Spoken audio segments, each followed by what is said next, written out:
download ICN. Plant resources, utilization and conservation. From this unit, maybe 5 or 6 questions will come.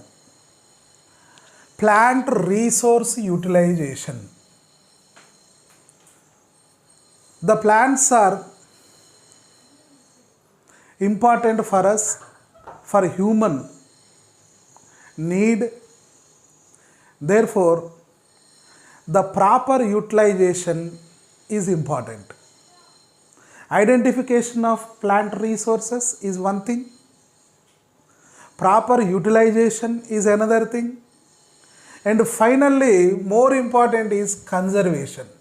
The conservation gives or ensure the renewal or recycling of that sources.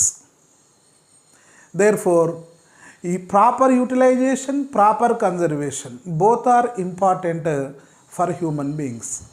Both are important for diversity. The both are help in equilibrium to the environment. So in this unit, we will discuss on plant resource utilization, how plants are utilizing and how the plants or crops are conserving. First time, in ancient days, our ancestral human beings are maybe collected seeds spread into different regions. On this excavation, one scientist, first scientist may be Alphonse de Candolle, simply called as de Candolle. Since 1883, he had wrote a book. That book name is Origine des Plantis Cultivi. It is Latin language. Origine des Planti Cultivi. Certain information available from this book. De Candolle explained how the ancient wild crops became domesticated or became cultivated. Certain procedures are given in this book. He is considered as first scientist on utilization and conservation of plant resources. And the second one, popular scientist, Nikolai Vavilov, N. Vavilov. He belongs to Russian scientist, popular geneticist.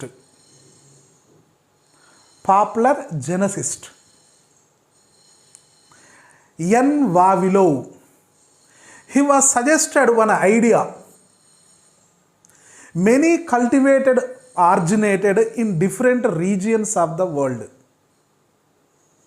Maybe these were domesticated and then dispersed, spread to other areas of the world. These centers characterized by presence of dominant genes. So Nicholas Vavilov, ఈయన పేరు గుర్తుకు రావాలి. ఈయన పేరు గుర్తుకు రాగానే ఏం చేయాలి? మొత్తం వరల్డ్లో ఈయన చేసిన పని ఏంటంటే, he did lot of experiments and explained how crop plants are origin and spread across the world. So he was classified into 8 geographical zones on origin of crop plants. So 8 geographical centers ను recognize చేసిండు. ఆ 8 geographical centers లో crop plants ఎలా origin అయినాయి, ఎలా spread అయినాయి అనే దాని గురించి ఎక్స్ప్లెయిన్ చేసిండు. Usually where diversity, crop plants diversity are visible, that is consider as origin of center. So origin of agriculture బహుశా ఎలా జరిగి ఉంటుంది? అగ్రికల్చర్, ఆరిజిన్ ఆఫ్ అగ్రికల్చర్ ఎలా జరిగి ఉంటుంది? At the initial days, men may be lived as hunters or gatherers. Maybe the agriculture was initiated before 10,000 BC. Before 10,000 BC. So agriculture was initiated since 10,000 BC across the world in certain areas. Not only one point, not only centralized. So 10,000 years కన్నా ముందే BC, అది కూడా before క్రీస్తు. అంటే 10,000 before క్రీస్తు, after క్రీస్తు 2,000, together 12,000 years ago. So 12,000 years ఎగోనే agriculture బహుశా స్టార్ట్ అయ్యి ఉంటుంది. అగ్రికల్చర్ స్టార్ట్ అయిందంటే అర్థమైంది వైల్డ్ క్రాప్స్ కాస్త డొమెస్టికేటెడ్ అయినవి అని అర్థం, స్టార్ట్ అయింది అని అర్థం. సో అగ్రికల్చర్ ఫార్మింగ్ స్టార్ట్ అయ్యి ఉంటుంది. అంతకుముందు ఎలా బతికేవాడు? చెట్ల మీద. So human or ancient man dependent on storage, అంటే పచ్చి గడ్డి, పచ్చి ఆకులు, పండ్లు ఇది తినేటోళ్ళు. అందుకే storage convert to the farming. So who dependent on forage, that person may be gradually transformed into farming, agriculture farming. So concept of Alphonse de Candolle in 1863. Alphonse de Candolle belongs to Swiss botanist, Switzerland botanist. He attempted many mysteries about the evolution of crop plants. His book name, again repeat, Origine dis Plantis Cultivi. Alphonse de Candolle book పేరు అది. In that book 247 species cultivated plants information available in this book. So 247 cultivated plant species గురించి ఆ బుక్లో మనకు దొరుకుద్ది. According to Candolle, de Candolle, he classified that 247 plant cultivated species are divided into 6 classes, which are plant cultivated 4 years ago, plants cultivated 2000 years ago, plants cultivated less than 4,000 years, less than 4,000. Maybe these are also coming. Plants cultivated 2 to 4,000 years. Plants cultivated before the time of Columbus. అంటే Columbus కన్నా America పోకముందే ఉన్న period, అంటే before 16th century. Plants cultivated after time of Columbus, ఆయన అమెరికాకు పోయిన తర్వాత. So టోటల్గా ఆయన దగ్గర ఇన్ఫర్మేషన్ ఏమున్నది అంటే 4,000 ఇయర్స్ కన్నా, 4,000 ఇయర్స్ నుంచోలి కన్నా ముందున్న ఇన్ఫర్మేషను, 4,000 ఇయర్స్ తర్వాత ముందున్న ఇన్ఫర్మేషను ఆయన బ్రీఫ్గా enlight. But these all are hypothetic, nobody cannot proved in laboratory. So ఈ స్టడీ అంతా కూడా approximate study. So Nikolai Vavilov scientist name, ఈయన వావిలోవ్ సైంటిస్ట్. ఈయన గుర్తుకు రాగానే agriculture origin of crops centres తెలవాలి మనకు. So origin of crop plant centres across the world, వాటిని geographical origin of centres on crop plants. Totally had identified 8 centers. They are called Vavilov centers. He was identified these 8 since 1942. In 1942లో ఈ వావిలోవ్ 8 సెంటర్స్ని identify చేసిండు. So ఈ 8 centres కూడా వేటిని తెలియజేస్తాయి? Crops ఎలా పుట్టినాయి, ఎక్కడ first పుట్టినాయి అనేది తెలియజేస్తాయి. సో ఇక్కడ వరల్డ్ మ్యాప్ కూడా ఇచ్చినాం. First one south Mexican or central American, it is one of the Vavilov centre. ఇది మెక్సికో, దీన్నే సెంట్రల్ అమెరికా అని కూడా పిలుస్తాం, ఆర్ సౌత్ మెక్సికన్. మెక్సికోలో కూడా మళ్ళీ south area. It is first Vavilov centre, it is 1. Mexico గుర్తుపెట్టుకోవాలి. మెక్సికో చాలా క్రాప్స్కు ఆరిజిన్ అన్నట్టు. ఎందుకంటే ఈ నార్త్ అమెరికాలో 16th century దాకా లేనే లేరు కదా, అందుకే మెక్సికోలో ఉన్నారని అర్థం, కొద్దిమంది ఉన్నారు. సెకండ్ వన్ సౌత్ అమెరికన్, అంటే ఈ ఏరియా సౌత్ అమెరికన్. ఇందులో మళ్ళీ ఇంకా పార్ట్స్ ఉన్నాయి. 2A Chile centre, this is the Chile centre. 2A ఇది చిలీ కంట్రీ, అంతా మౌంటైన్సే ఉంటాయి. It is very near to Aravalli mountains. 2B southern Brazil, this is 2B southern Brazil. ఈ ఏరియాలో బ్రెజిల్ ఉంటే ఈ ఏరియాలో మొత్తం సదరన్ ఏరియా అన్నట్టు, south area of Brazil. 2B ఇది third centre. And third centre is Mediterranean sea. Mediterranean, this is the Mediterranean area. ఈ area మొత్తాన్ని, ఈ ఏరియాను మెడిటరేరియన్ ఏరియా అంటాం, because this is the Mediterranean sea. ఆ సరౌండింగ్స్ అంతా కలిపి మెడిటరేరియన్ రీజియన్ అంటాం. It is very near to European continent. So ఇదంతా ఈ మెడిటరేరియన్ సీ సరౌండింగ్స్ అన్నట్టు. Next middle east, fourth one middle east. ఇక్కడ middle east, this one. Ethiopia, fifth one Ethiopia, Addis Ababa, south ఆఫ్రికాలో ఒక country, Ethiopia country. Central Asia, sixth one, this is the central Asia. Turkey ఇవన్నీ అట్లా వస్తాయన్నట్టు అక్కడ, ఆఫ్ఘనిస్తాన్ అవన్నీ. Seventh one Indo Burma, this is the seventh. India వస్తుంది, Burma, అవన్నీ countries కలిపి ఇండో బర్మా అంటాం. ఇందులో మళ్ళీ ఇక సబ్ సెంటర్ ఉంది. 7th A Malaya Java, 7th A. ఇగో ఇవి Java is one of the island. ఇప్పుడు లేదు, జావా మునిగిపోయింది సునామీతోటి. సియామ్ అండ్ మలయా అని పిలుస్తాం. ఇండోనేషియా అవి వస్తాయి, మలేషియా, ఇండోనేషియా అన్నిటిని కలిపి Siam and Malaya. And last one 8th one China. 7th India, 8th China. So ఎక్కడో మెక్సికో దగ్గర స్టార్ట్ అయింది, చైనాతోనే ఎండ్ అయింది. సో ఇందులో అమెరికాకు, నార్త్ అమెరికాకు పెద్ద ప్లేస్ లేదు, యూరోపియన్ కాంటినెంట్కి కూడా పెద్ద ప్లేస్ లేదు. ఇదంతా యూరోపియన్ కంట్రీస్, వాటికి కూడా పెద్ద ప్లేస్ లేదు. ఈవెన్ రష్యాకు కూడా లేదు place. There is no chance. Russia అంటే రష్యన్ సైంటిస్టే మళ్ళీ.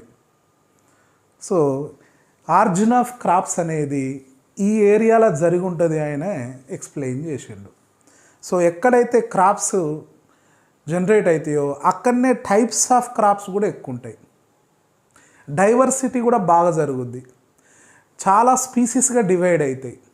So which place contain several type of the species are germplasms are available, that area may be decided as origin of place that certain crop. దాన్ని ఆ crop యొక్క origin place అని expect చేయొచ్చు. దానికి కొన్ని చెప్పిండు ఇతను, రూల్స్ కూడా చెప్పిండు. చూద్దాం ముందు ఇంకా. So Vavilov, complete name doctor Nikolai Ivanovich Vavilov. Since 1926,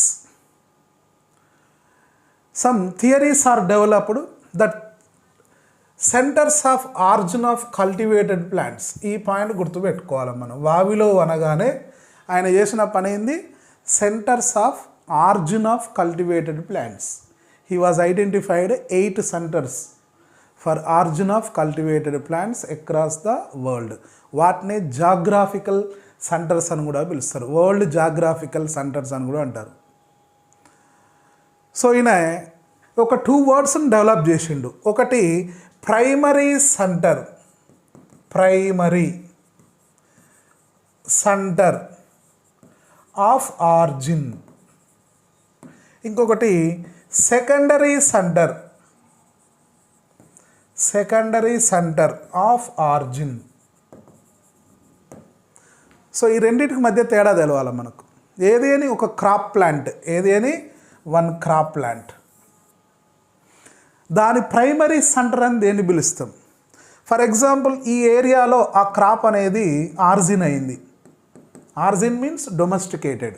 వెనకట ఉన్న మన యాన్సిస్టర్స్ ఆ వెరైటీని డెవలప్ చేశారు. one crop became domesticated. Later, these are spread into several areas. These are spread into several areas. But where that was originated, in that area, the plant crop varieties are available in that area only. Several varieties of that crop genes are available in that area. In remaining area, maybe one or two varieties are available. These are called primary centers of origin. Generally, that crop plants are evolved from wild. అంతే కదా, domesticated అంటే ఏంది, wild plants అనేటివి domesticated వల్ల ఎట్లా మారింది, అది crop ప్లాంట్గా మారింది. క్రాప్ ప్లాంట్గా మారి అక్కడనే బాగా డైవర్సిటీగా చేయండి. Diversity means it can modified into several varieties. మామిడి చెట్టు ఉందనుకో, మామిడిలో చాలా వెరైటీస్ ఉంటాయి. ఈ ఏరియాలోనే మామిడి వెరైటీస్ చాలా ఉంటాయి, 200-300 వెరైటీస్ ఆర్ అవైలబుల్. మరి ఇక్కడనే ఉంటాయి, ఇంకో దగ్గర ఉండవంటే ఇంకో కాడ ఉండొచ్చు, బంగ్లాదేశ్లో ఉండొచ్చు, ఇండోనేషియాలో ఉండొచ్చు, ఫిలిప్పీన్స్లో ఉండొచ్చు, but 1 or 2 varieties only. But several varieties are available in one certain area. That indicate that is the origin of that crop. They are called primary centers of origin. మరి సెకండరీ సెంటర్స్ ఆఫ్ ఆరిజిన్ అంటే ఏంది, ఇక్కడికి ఎక్కడికో పోయినాయి ఇవి. So ఇక్కడ పోయిన తర్వాత which are spread to other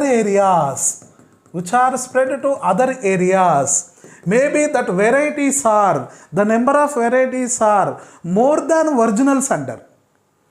Now these areas are called secondary center of origin. So some crops exhibit maximum diversity forms, may not be the center of origin for the particular crop. So ఇవి ఒరిజినల్గా ఇక్కడ ఆర్జిన్ అయినవి కావు, ఎక్కడనో ఆర్జిన్ అయినవి కావచ్చు, కానీ ఇక్కడ బాగా స్ప్రెడ్ అయింది. ఫర్ ఎగ్జాంపుల్ ప్రోసాఫిస్, కొన్ని క్రాప్స్ ఉంటాయి మన ఇండియా నేటివిటీ కాకుండా. ఎగ్జాంపుల్ మేజ్, మొక్కజొన్న మన ఇండియన్ కాదు, అది ఆస్ట్రేలియన్ సంబంధించింది, ఆస్ట్రేలియాలో పుట్టింది, కానీ మన దగ్గర ఎట్లా కల్టివేట్ చేస్తాం, చాలా బాగా కల్టివేట్ చేస్తాం. సో అట్లా ఒక దగ్గర పుట్టింది కానీ ఇంకో దగ్గర బాగా స్ప్రెడ్ అయింది, అదర్ ప్లేసెస్లో బాగా స్ప్రెడ్ అయింది. It gives several varieties, it shows diversity, more diversity. These centers are called secondary centre of origin.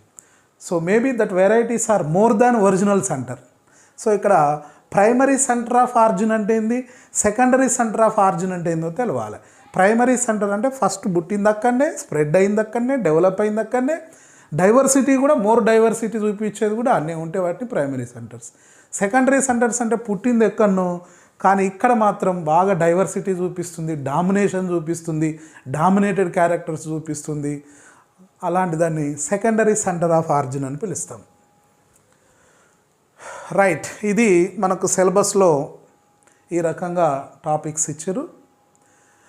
Origin, evolution, botany, cultivation, uses of food crops, of storage crops, of fodder crops, ఈ రకంగా ఇచ్చారు మనకు topic. So food crops అంటే ఏందో తెలవాలి మనకు, storage అంటే ఏందో మీనింగ్ తెలవాలి, ఫోడర్ అంటే ఏందో మీనింగ్ తెలవాలి. So food crops, these 3 are especially for human beings and domesticated animals. So మనుషులకు మరియు పెంపుడు జంతువులకు సంబంధించిన ఫుడ్ గురించి. Food crops purely for human beings. So human beings or maybe taking food. That food crops are belongs to vegetables, belongs to fruits, nuts, as well as grains, cereals, grains or cereals, or pulses, fiber. These all are together is called food crops. Edible only, అవన్నీ తినాలి, ఉట్టినే కాదు. ఇప్పుడు fibre అంటే fibre కూడా ఉంటాయి కొన్ని తినేటి, fibre plus fruit related. So అలాంటి క్రాప్స్ను మనం ఫుడ్ క్రాప్స్ అంటాం. ఆయిల్ ఫ్యాట్ కూడా ఉంటుంది. For example groundnut, coconut oil అది తింటాం, అందులో ఫైబర్ కూడా ఉంటాయి, ఫైబర్ కంటెంట్ కూడా ఎక్కువ ఉంటుంది, అయినా తింటాం వాటిని. సో వాటిని ఫుడ్ క్రాప్స్ అంటాం. Food crops for purely human beings. Next forage అంటే ఎట్లుండాలంటే ఇది grazing and browsing.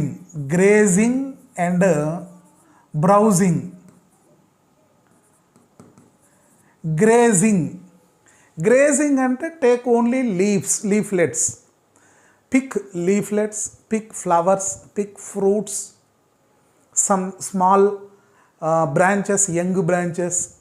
So such type of picking of that plant parts is called grazing. Like goat, మేక ఎట్లా తింటుంది, మేక కానీ, డీర్ కానీ, జిరాఫీ కానీ, కేమెల్ కానీ, ఇలాంటి ఎనిమల్స్ ఓన్లీ ఆ చెట్ల మీదకి పోయి ఆకులను తినేస్తుంటాయి, ముళ్ళను తింటుంటాయి, యంగ్ బ్రాంచెస్ తింటాయి, ఫ్రూట్స్ను, ఫ్లవర్స్ను. దీన్ని గ్రేజింగ్ అని పిలుస్తారు. It is not harmful to nature. Browsing అంటే ఫర్ ఎగ్జాంపుల్ షీప్ ఏం చేస్తుంది, కంప్లీట్గా ఒక గడ్డి చెట్టును పట్టుకుందంటే ఆ గడ్డిని ఇట్లా పీకుద్ది. షీప్ కానీ క్యాటిల్స్ కానీ గడ్డిని ఇట్లా పట్టుకుందంటే చెట్టే పీకుద్ది. పీకడం వల్ల ఏమైంది, ఆ ఏరియాలో number of grasses are reduced. ఓ చెట్టును బట్టి పీకిందంటే చెట్టు అంతా వస్తుంది. దాన్ని బ్రౌజింగ్ అని పిలుస్తాం. So browsing is dangerous to the environment. Sometimes normal forests are turn into scrub forest. So మంచి డెన్స్గా ఉన్న ఫారెస్ట్ కాస్త వీక్ అయింది, ఎక్కువ పశువులను గొర్రెలను తోలితే అవి చెట్లనే పీకేస్తాయి. So not only grazing and browsing both are leads to scrub forest formation. So scrub forest అంటే ఏంది, వీక్ ఫారెస్ట్లు అని అర్థం. సో ఇక్కడ వీటిని ఫోరేజ్ అంటాం. గ్రాస్, పచ్చి గడ్డి, గార్డెన్స్, వీటన్నిటిని కూడా మనం ఫోరేజ్ కిందికి తీసుకోవాలి. ఫోరేజ్ అంటే ఏంది, పచ్చిగా ఉన్నప్పుడే తింటాయి, అలాంటి వాటిని ఫోరేజ్ క్రాప్స్ అంటాం. సమ్ లెగ్యూమినస్ క్రాప్స్ మన ఊళ్ళలో కూడా చూస్తుంటాం. ఎండాకాలం ఏంటి అలచంతలు, బొబ్బర్లని, మినుములని ఇలాంటివి వేస్తారు పశువుల కోసం. వేసి ఆ పచ్చియే ఇస్తారు. దానివల్ల పాల శాతం పెరుగుద్ది, పాలల్లో ఉన్న ప్రోటీన్, ఫ్యాట్ కంటెంట్ పెరుగుద్ది. సో పశువులకు వేస్తుంటుంది livestock. So that is called forage crops, most of the legumes. And fodder crops also for cattle, for livestock or human beings. Post harvested material for animal, before harvested yield for human being. For example groundnut ఉంది. గ్రౌండ్ నట్లో మనం ఆ పల్లీలు తింటాం, తీసుకుంటాం, use చేసుకుంటాం.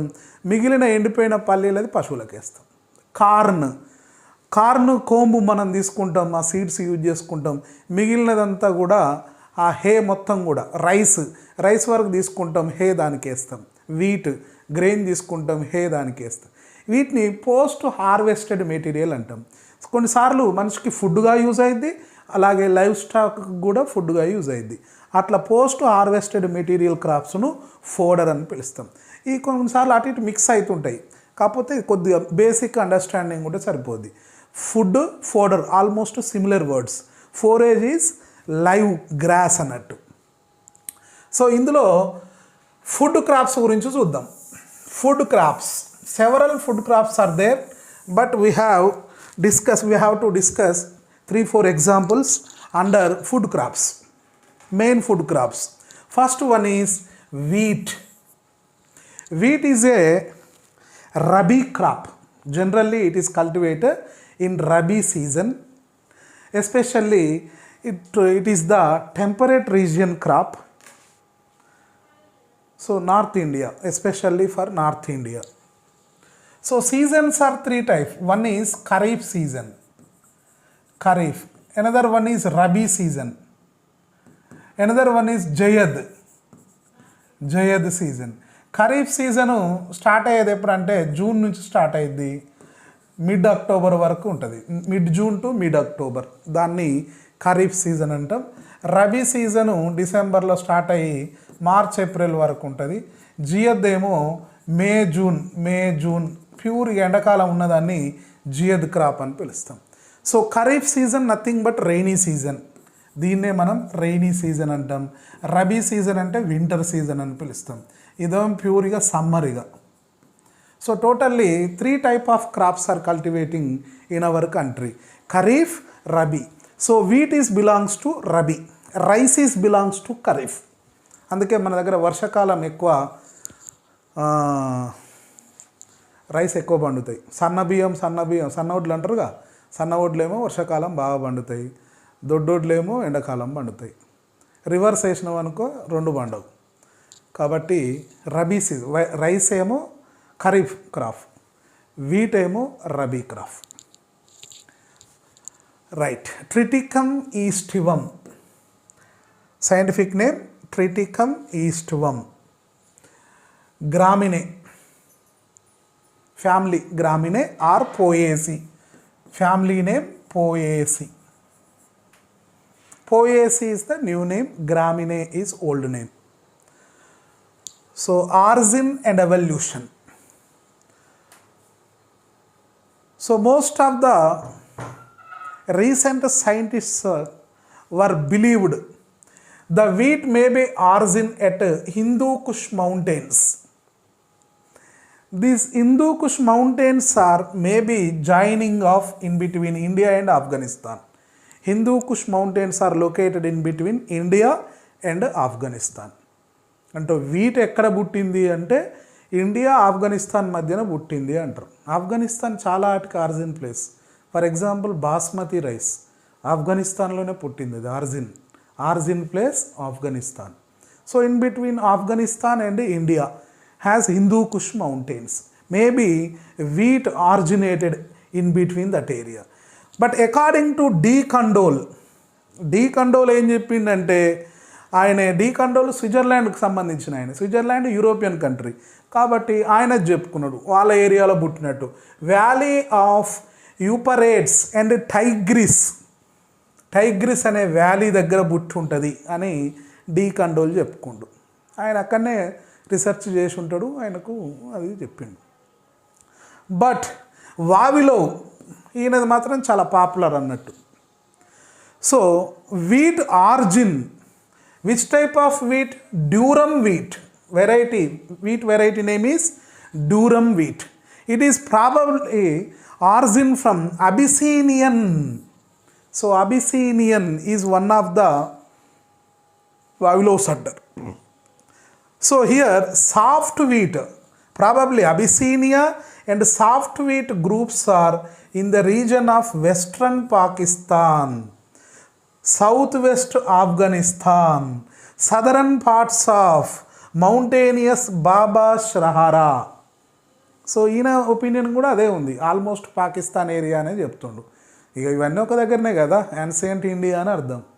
So according to వావిలో వీటిలో 2 types ఉంటాయి. ఒకటేమో సాఫ్ట్ వీట్ ఉంటుంది, ఇంకోటి హార్డ్ వీట్ ఉంటుంది. హార్డ్ వీట్నే మనం అబిసీనియన్ వీట్ అని కూడా పిలుస్తారు. సో ఇందులో 2 type ఆఫ్ వీట్స్ కూడా పాకిస్తాన్ ఏరియాలో పుట్టినాయి అని చెప్తుండే ఆయన. ఆఫ్ఘనిస్తాన్లో కూడా పుట్టినాయి అని చెప్తుండు. సో ఈ రెండు కూడా కలుస్తున్నాయి కాబట్టి వీట్ మన ఏరియాలో పుట్టిందనే అర్థం. So botany characters means plant characters, vegetative characters and floral characters together is called botany. Botany అంటే ఏదో అనుకోవద్దు, ఈ ప్లాంట్ యొక్క వెజిటేటివ్ క్యారెక్టర్స్ను ఫ్లోరల్ క్యారెక్టర్స్ కలిపితే బాటనీ అంటాం. బ్రీఫ్గా చూద్దాం మనం. వీట్ అనేది annual plant. Maybe it is completed life cycle with in the 4 to 5 months. It is monocotyledon, therefore fibrous root system it has or adventitious root system. Leaves has sheeting base. Leaf ఎట్లుంటుంది? This is the stem అనుకోండి, falls stem ఈ రకంగా ఉంటుంది leaf. So this is the leaf sheet అంటాం దీన్ని, leaf sheet. దీన్ని ఏమని పిలుస్తాం? బ్లేడ్ అంటాం లేదా లామినా అని పిలుస్తాం. So leaf sheath and lamina. ఇంకేముంటుందండి ఇక్కడ? లిగ్యూల్ కూడా ఉంటుంది చిన్నగా, లిగ్యూల్ కూడా ఉంటుంది చిన్న వెంట్రుకలాగా, ligule. So ligule, leaf sheath and lamina ఇవన్నీ కూడా గ్రాస్ ప్లాంట్స్ క్యారెక్టర్స్ అన్నట్టు. ఇన్ఫ్లోరోసెన్స్ ఈ స్పైక్. సో స్పైక్ ఇన్ఫ్లోరోసెన్స్ ఎట్లుంటుందంటే స్పైక్. ఇక్కడ ఒక పాయింట్ చెప్తా ఇన్ఫ్లోరోసెన్స్ దగ్గర, ఇక అన్నిటికీ ఇవే, ఇక రిపీటెడ్గా గుర్తుపెట్టుకోవాలి. దీని క్యారెక్టర్ ఒక్కసారి చెప్పేస్తే అయిపోదట. So this is the compound spike. Compound spike. Compound spike అంటే ఏంది? It made by several spikelets. Spikelets, చాలా స్పైక్లెట్స్ కలిస్తే ఒక కాంపౌండ్ స్పైక్ ఏర్పడుద్ది. ఫర్ ఎగ్జాంపుల్ ఇదొకటి స్పైక్లెట్, స్పైక్లెట్, స్పైక్లెట్, స్పైక్లెట్. దీన్ని రాకిస్ అని పిలుస్తారు. సో ఇన్ఫ్లోరసెన్స్ పేరు ఏం పేరు? Compound spike. ఇందులో దీన్ని ఏమని పిలవాలి అంటే రాకిల్లా అని పిలవాలి. రాకిల్లా. ఈ రాకిల్లా పైన గ్లూమ్స్ ఉంటాయి ఇట్లా. ఫస్ట్ గ్లూమ్, సెకండ్ గ్లూమ్ అని ఉంటుంది. ఆ తర్వాత థర్డ్ గ్లూమ్ను దగ్గర ఫ్లవర్ ఉంటుంది. ఈ ఫ్లవర్కు సెసైల్ ఫ్లవర్ ఉంటుంది. సెసైల్ అంటే ఏంది? There is no pedicel. ఇలాంటిది పార్ట్ ఉంటుంది, ఇలాగ అనిపిస్తుంది ఇది. So this is the gynoecium.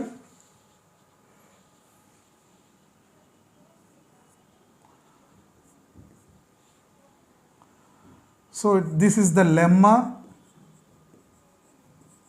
So first and second are sterile. The third is called fertile, that is called a lemma. Opposite is palea. These are lauricules. Lauricules is equal to perianth. Perianth has two petals, two tepals. So వీటిని tepals అంటాం. So the number of tepals are 2. One lemma, one palea, 2 lauricules are present.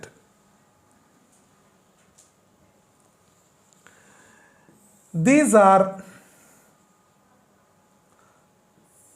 stamens.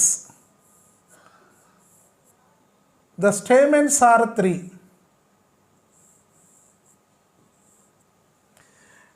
The stamens filaments are looks like versatile. Versatile filaments అంటారు వీటిని. So filament ఎట్లుంది చూడండి, anther ఎట్లుంది? ఈ టైప్లో ఉంది యాంతర్, ఇలా ఉంది. ఇక్కడ ఇట్లా పాయింట్ దగ్గర అతుక్కుంటుంది ఇది, ఏది? ఫిలమెంట్. ఇలా దీనివల్ల ఏమైంది? యాంథర్స్ అనేది ఫ్రీగా మూవ్ అవుతుంటుంది ఎయిర్లో, కాబట్టి వర్సటైల్ ఫిలమెంట్స్ అని పిలుస్తారు. టోటల్ నెంబర్ ఆఫ్ స్టామెన్స్ ఎన్ని? 3. ఆ స్టామెన్స్ ఎలాంటివి? వర్సటైల్.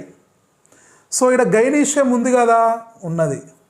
సో యాంథర్స్ స్టామెన్స్ ఉన్నాయి కదా, ఉన్నవి. కాబట్టి బైసెక్సువల్ ఫ్లవర్. సో వీడి వరకు ఏమని పిలవాలి? స్పైక్ అని పిలవాలి. ఇలాంటి స్పైక్లు ఎన్ని ఉన్నాయి? చాలా ఉన్నాయి. ఇన్ని స్పైక్లను కలిపి ఏమనాలి? కాంపౌండ్ స్పైక్ అనాలి. So in compound spike, spikelet is the structural and functional unit. It has bisexual flower. Spikelet contain only 1 flower. So ఇందులో ఎన్ని ఉన్నాయి? ఫ్లవర్ ఒకటే ఉంది. ఒక స్పైక్లెట్లో ఎన్ని ఫ్లవర్లు ఉన్నాయి? ఒకటే ఉంది. ఆ ఫ్లవర్లో ఏమేమి ఉన్నాయి? ఇది ఒకటి stipule, second stipule. These are sterile. Third one fertile. The third one fertile name is lemma. Fourth one is called palea. So ఈ లెమ్మా అనేది ఇట్లా చుట్టుకొని ఉంటుంది గ్రెయిన్ చుట్టూ.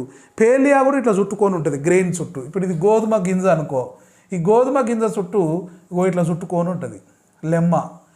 పేలియా ఇట్లా చుట్టుకొని ఉంటుంది సీడ్ చుట్టూ.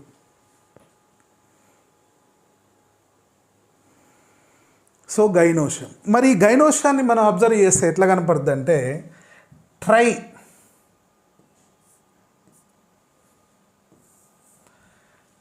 ఈ రకంగా కనపడుద్ది.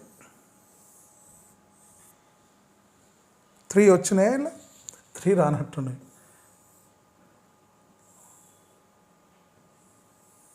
ఇది tricarpellary. How many from here to here? One carpel. Here to here, second carpel. Here to here, three. So the gynoecium is tricarpellary. There is no septa, therefore looks like one locule. So tricarpellary, compound and unilocular. So మూడు carpels ఉన్నాయి. Gynoecium ఎట్లుంది? ట్రైకార్పెల్స్. యూనిలాక్యులే ఉంది, మొత్తం ఒకటే chamber ఉంది. ఒకవేళ ఇలా ఉందనుకో అప్పుడు ఏమని పిలవాలి? ట్రైకార్పెల్లరీ ట్రైలాక్యులార్ అంటాం. అది కాదు, ఇక్కడ ఒకటే లాక్యూర్ ఉంది కాబట్టి tricarpellary unilocular. Superior ovary, parietal placentation, ఇది కూడా important. Parietal placentation. So with one ovule. Ovule అనేటి ఎన్ని ఉన్నది? ఒకటే ఓవ్యూల్. ఎందుకంటే లాక్యునార్ ఒకటే కాబట్టి ఒక ఓవ్యూల్. సో ఇక్కడ 3 లాక్యూల్ ఉన్నాయి అనుకో, ఇక్కడ 3 ఓవ్యూల్స్ ఉండు, 3 సీడ్స్ ఉండు. ఇప్పుడు ఒకటే కాబట్టి only single ovule, single seeded. So the single seed fruit is called caryopsis. ఇది కూడా important. The seed contain endosperm. So total Poaceae member seeds గ్రెయిన్స్లో ఎండోస్పెర్మ్ ఉంటుంది. అది రైస్ కావచ్చు, వీట్ కావచ్చు, మేజ్ కావచ్చు, బాజ్రా కావచ్చు.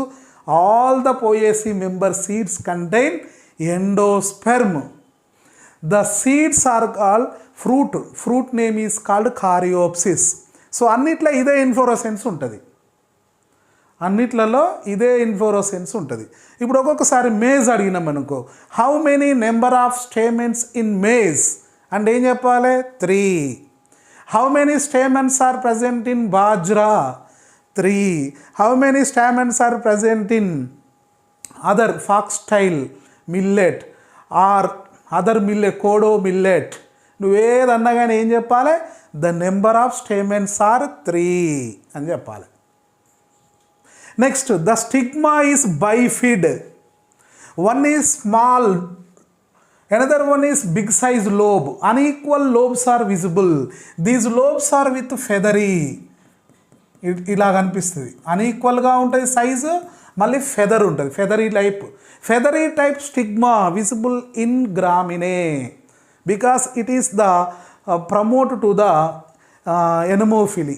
అంటే గాలి ద్వారా పాలినేషన్ జరగాలంటే ఇట్లా ఫెదరీ టైప్ ఉండాలి.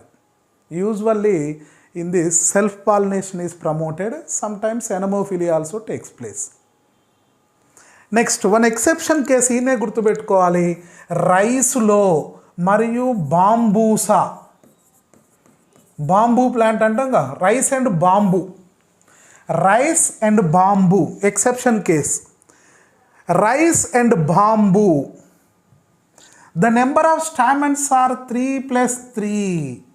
These 3 are arranged in 2 holes. ఇది ఎక్సెప్షన్, ఇది ఇంపార్టెంట్ కూడా. రైస్లో the number of stamens are present in rice plant అంటే ఏం చెప్పాలి? 6. 3 plus 3. Number of stamens are present in bamboo, వెదురు కర్ర, అందులో కూడా ఎన్ని ఉంటాయి? 3 plus 3, 2 holes. The stamens are arranged in 2 holes. ఈ 2 తప్ప remaining all the Gramineae members has only 3 stamens. అన్నిట్లలో కూడా ఒకే రకమైన ఇన్ఫ్లోరెసెన్స్ ఉంటుంది. ప్యానికిల్ స్పైక్ అని పిలవాలి. ప్యానికిల్ స్పైక్ ఇలా ఉంటుంది. దీన్ని ప్యానికిల్ అరేంజ్మెంట్ అంటాం. సో స్పైక్ ఓవరాల్గా compound spike is inflorescence. The compound spike arranged as panicle manner. So ఇదొక కాంపౌండ్, మళ్ళీ ఇంకొక కాంపౌండ్ ఇట్లా ఉంటాయి. దాన్ని ప్యానికిల్ అరేంజ్మెంట్ అంటాం. Panicle arrangement. ఈ ప్యానికిల్ ఇన్ఫ్లోరెసెన్స్ మ్యాంగోలో కూడా కనపడుతుంది. ప్యానికిల్ ఇన్ఫ్లోరెసెన్స్ మామిడి చెట్టులో కూడా ఉంటుంది. సో మామిడి చెట్టులో అన్ని రకాల ఫ్లవర్స్ ఉంటాయి. మేల్ ఫ్లవర్స్ ఉంటాయి, ఫీమేల్ ఫ్లవర్స్ ఉంటాయి, బైసెక్సువల్ ఫ్లవర్స్ ఉంటాయి. సో అవన్నీ మ్యాంగోలో చూడవచ్చు మనం. ఇప్పుడు మనకిప్పుడు దీని స్పైక్లెట్ స్ట్రక్చర్ చూసినాం. స్పైక్లెట్లో ఎన్ని ఫ్లవర్స్ ఉన్నాయి? ఓన్లీ 1 ఫ్లవర్ ఉందనేది అబ్జర్వ్ చేసినాం. 1 ఫ్లవర్ కాబట్టి 1 సీడ్ ఫామ్ అయింది. సో ఇక్కడ బాటనీ దగ్గరకు వచ్చినప్పుడు స్టామెన్స్ ఎన్ని? 3. అవి ఎట్లా అరేంజ్ అయి ఉన్నాయి? Versatile. Flower is bisexual. Gynoecium is tricarpellary unilocular. Ovary is superior. Parietal placentation with one ovule. Fruit is caryopsis. Endosperm ఉంటుంది. Endospermic seeds. సో ఇవన్నీ కూడా పోయేసి క్యారెక్టర్స్ ఇవే రిపీట్ అవుతాయి నెక్స్ట్ అబ్జర్వ్ చేయాలి. Now cultivation process it is the one of the oldest one, most important cereal crop. So వీటినన్నిటిని cereals అంటాం. ఏది rice, wheat, corn, వీటిని సీరియల్స్ అంటాం. So wheat usually grown, the rainfall is 30 to 90 centimeters per annum. So it is suitable. So the rainfall is when 30 to 90 centimeters in that year, more yield is come from that wheat crops in wheat areas. Winter and spring wheats are two major types. So wheat also two types, winter wheat and spring wheat. Spring అంటే కొంచెం సమ్మర్కు ముందట ఉండేది. Ideal sowing time is mid October అంటే ఇక November start అవుతుందంటే చలికాలం start అవుతుంది అన్నట్టే. సో నార్త్ ఇండియాను ఆలోచించుకోండి. నార్త్ ఇండియాలో ఈ మిడ్ అక్టోబర్ అనేది స్టార్ట్ అయింది. అక్కడ గోధుమ కల్టివేషన్ అనేది అక్కడ స్టార్ట్ అయింది. మరి గోధుమ వల్ల లాభాలు ఉన్నాయా? చాలా లాభాలు ఉన్నాయి. అందులో నాకైతే పూరీలు అంటే ఇష్టం. పూరీలు అందరికి ఇష్టమే ఉంటుంది పూరీలు. So soft wheat help in preparation of puris, preparation of biscuits, preparation of different bakery items. So not only now the practices are started before 1000. So most 1000 million people in the world, that wheat eaten by 1000 million people. 1 million అంటే 10 lakhs. So అంతమంది వీట్ని వాడుతుర్రు ఇప్పుడు ఇండియాలో. It is the second important staple food. ఇది second అంటే first ఏరే ఉన్నట్టే కదా. ఫస్ట్ ఏంటిదంటే రైస్. సో మొత్తం వరల్డ్లో ఎక్కువగా కన్జ్యూమ్ అయ్యే సీరియల్ ఏదంటే రైస్. సెకండ్ స్టాపుల్ ఫుడ్ ఏదంటే వీట్. సో వీటిని ఏ రూపంలో తింటారు? రోటీ, చపాతీ, పూరి ఇలాంటి రూపంలో తీసుకుంటారు. మరి ఇంకేమైనా లాభాలు ఉన్నాయా వీటి ద్వారా? Yes, dalia, halwa, sweet meals are preparing from wheat powder. Dalia, halwa కూడా చేస్తారట మరి ఇది. Next wheat straw used in fodder or padding material or mulching material. So mulching material అంటాం. నాట్ ఓన్లీ మల్చింగ్ అండ్ ప్యాకేజ్లో కూడా వాడతారు. ట్రాన్స్పోర్టేషన్ ప్యాకేజ్లలో కూడా ఈ స్ట్రా వాడతారు, వీట్ స్ట్రాను వాడతారు. సో పశువులకు కూడా వేస్తారు దాన్ని, వీట్ స్ట్రాను. ఫోడర్, యాజ్ ఫోడర్ అంటే లైవ్ స్టాక్ అంటే పశువులు, గేదెలు, జింకలు ఇలాంటి అన్నీ కూడా, నాట్ ఓన్లీ మన దగ్గరే కాదు అన్నీ కూడా వస్తాయి అన్నట్టు. అన్నిటినీ కలిపి లైవ్ స్టాక్ అనే వర్డ్ వాడతాం. ఇక్కడ మనం ఏంది మల్చింగ్ అనే వర్డ్ చెప్పుకోవాలి. మల్చింగ్ కోసం ఏది వాడతారంటే ఎండిపోయిన మొక్కజొన్న స్టెమ్ కానీ లీఫ్ కానీ, ఎండిపోయిన కాటన్, డ్రైడ్ కాటన్ స్టెమ్స్ కానీ బ్రాంచెస్ కానీ, ఎండిపోయిన గడ్డి రైస్ కానీ వీట్ కానీ, ఇలా ఎండిపోయిన వాటిని ఏం చేస్తారంటే after completion of harvesting field, these all are placed over the surface of soil. అంటే ఆ భూమిని మొత్తాన్ని పైన కప్పేస్తారు. దానివల్ల ఏమవుతుంది, కొద్ది రోజుల తర్వాత ఇదంతా కూడా డీకంపోజ్ అయ్యింది. Therefore extra manure add to that soil, the soil become fertile. ఇది ఒక లాభం. ఇంకో లాభం ఏంది, గడ్డి అంతా దాని మీద భూమి మీద ఉండడం వల్ల, సర్ఫేస్ మీద ఉండడం వల్ల సర్ఫేస్లో ఉన్న వాటర్ ఎవాపరేట్ కాదు. Therefore the soil hold the water, the soil increase the water holding capacity, WHC. అంటే ఆ భూమికి సర్ఫేస్ సాయిల్కు వాటర్ హోల్డ్ చేసుకునే కెపాసిటీ పెరుగుద్ది. నెక్స్ట్ ఎప్పుడైతే ఈ డీకంపోజ్ అయినాక ఆ మాన్యూర్ సర్ఫేస్ సాయిల్కి యాడ్ అయిద్దో సాయిల్ బికమ్ పోరోసిటీ, మెత్తగా అయ్యిద్ది మట్టి, నెక్స్ట్ పోరోసిటీగా మారుద్ది, రంధ్రాలుగా మారటం వల్ల భవిష్యత్తులో ఏ ప్లాంట్ అయితే పెడతామో ఆ రూట్కు ఆక్సిజన్ ఎక్కువ దొరుకుద్ది. So the surface soil become porosity, therefore yield will yield come more, అది జరిగేది అన్నట్టు. అందుకే ఈ ప్రాసెస్ అంతా ఏమనాలి, మల్చింగ్ అంటాం. So the dried plant branches or entire plant leaves, they are placed or covered to the surface of the soil is called mulching. ఆ మల్చింగ్లో wheat స్ట్రాను వాడతారు. నెక్స్ట్ వీట్ గ్రెయిన్ నుంచి స్టార్చ్ పొడిని కూడా తీస్తారు. స్టార్చ్ పౌడర్ అంటే గోధుమ పిండి. సో ఇది అందరికీ తెలిసిందే, గోధుమ పిండి అనేది అక్రాస్ ద వరల్డ్ చాలామంది వాడతారు. ఇక second rice, botanical name ఒరైజా సటైవా, family same పోయేసి, origin and evolution. So rice origin place China. So rice is known to have been grown in China nearly 5,000 years ago. So rice cultivation was started at China maybe 5,000 years ago. అప్పటి నుంచో ఉంది. మన దగ్గర ఎప్పటి నుంచో ఉందంటే Indus valley civilisation దగ్గర ఉన్నట్టు గుర్తు. ఇండస్ వ్యాలీ సివిలైజేషన్ ఎప్పుడు జరిగింది? బిఫోర్ 1750. అంటే ఆ ఇన్ఫర్మేషన్ మన దగ్గర ఉంది. కానీ చైనాలో మాత్రం 5,000 years ఎగోనే కల్టివేట్ చేస్తున్నట్టు హిస్టరీ ఉంది. అందుకే రైస్ అనేది చైనాలో పుట్టింది అని భావిస్తున్నాం. Next, according to De Candolle, various wild relatives of rice such as Oryza rufipogon, ఇది wild variety. Oryza rufipogon, ఒరైజా